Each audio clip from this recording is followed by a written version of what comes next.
Hi, it's Stu, and I'm here with another somewhat guilty, albeit mini book haul. I went to a reading room at a library, really fantastic reading room, and decided to check out the Friends of the Library store. So it didn't have any kind of particular sale or pop-up sale. It was just the Friends of the Library store. The prices were great for the selection and also for the condition of these books. And well, I have a book hauling problem, so I tried to be as discerning and limited as I could be, and I ended up coming back with 4 books, and I'm here to talk about them a little bit in this video. The first one is Gold Diggers. Not only is this an extraordinary and incredibly compelling cover,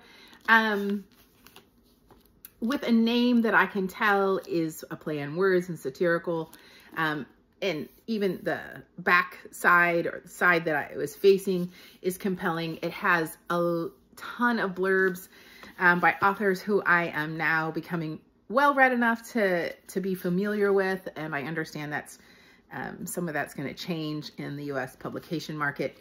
In any case, I was as excited to find out that I was familiar with most of these authors as anything else. I'll just read the first part of the synopsis, which says that spanning 2 continents, 2 coasts, and 4 epochs, Gold Diggers expertly balances social satire and magical realism in a classic striver story that skews the model minority narrative, asking what a community must do to achieve the American dream. So really, you could say less and I would still be compelled to this book. Celeste Ng says, "Dizzying the original, fiercely funny and deeply wise." That's who's giving the promotion on the front. I hauled this book because I'm excited, but I also have a friend and colleague who told me that their favorite kind of book is magical realism that's also kind of quirky and funny. And when I got a little bit familiar with this book at the Friends of the Library bookstore, I thought, absolutely, this is something that seems right down their alley. So it's got a home to be given to as soon as I'm done reading it, although I do fear that this will be now later and later. I have more and more books arriving on my shelf, which I am curating weekly reading challenges from, and we shall see, but I know where this is going next. Also, in thinking of a colleague and friend who is a big Zora Neale Hurston fan, this is a book recently published, I believe 2025, so posthumously, yeah, which I can understand that there is some discussion on if that should be done, but apart from that discussion, this book, I believe, is what it claims to be, the life of Herod the Great, which is in a novel exploring this biblical figure for Zora Neale Hurston's and his greatness or flaws or everything in between. Beautiful cover, and just again happy. If I would have hauled the book probably anyway, but I was very happy to have a friend in mind to give this book to. The next book I hauled because recently I made a video, another book haul video, and I started to realize, oh, I have several books where the setting is New York. I will be traveling to New York next month, and I thought that it could be fun to read before, during, and or after books that are contemporary. I believe all of these are contemporary fiction with that setting, and this is All the Rivers. This is exploring love between, I believe it takes place in Brooklyn.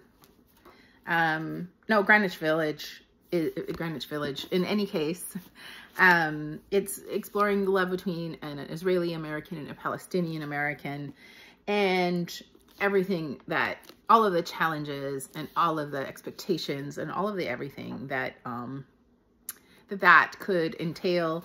This is a heavily annotated book, so somebody loved this book. And I do love a loved book. Sometimes I get distracted if I don't necessarily, that wouldn't be where I highlighted, but I also really appreciate experiencing a book that I know somebody else has read and left their mark on. So I'm having somewhat of a connection with that other human, even though I may never know who they are. The final book was something that, of course, this cover, and also From the Rave, this is, I believe, a memoir, and you've heard me say it a lot that, I'm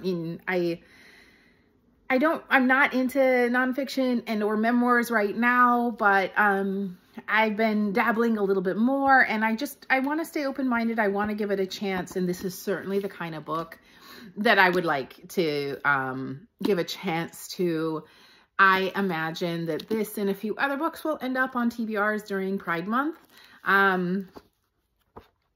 But I didn't necessarily have a plan for it. I just knew if I encountered it I paid $4 for this immaculate, like this one is not annotated. This is an immaculate condition hardback, which was obviously a book of the month. And it was one that somebody did as their add-on because it doesn't say which month and year it was the book of the month. In any case, I'm excited for this book, and I also believe very much, even in hauling this book, that I have a friend who would also really, really love this book. So for the better part of all of these books these 4 books that I hauled, most of them I have friends in mind that I will be reading and passing on, or if I just run into the friend and it reminds me, maybe I'll pass the book on and then just keep it on my TBR to be checked out from a library on my Libby app, or to come across at some other point in my life. So that's it. My 4-book Friends of the Library Bookstore haul, all hardback, all beautiful, and all really very much exciting to me. I look forward to reading them.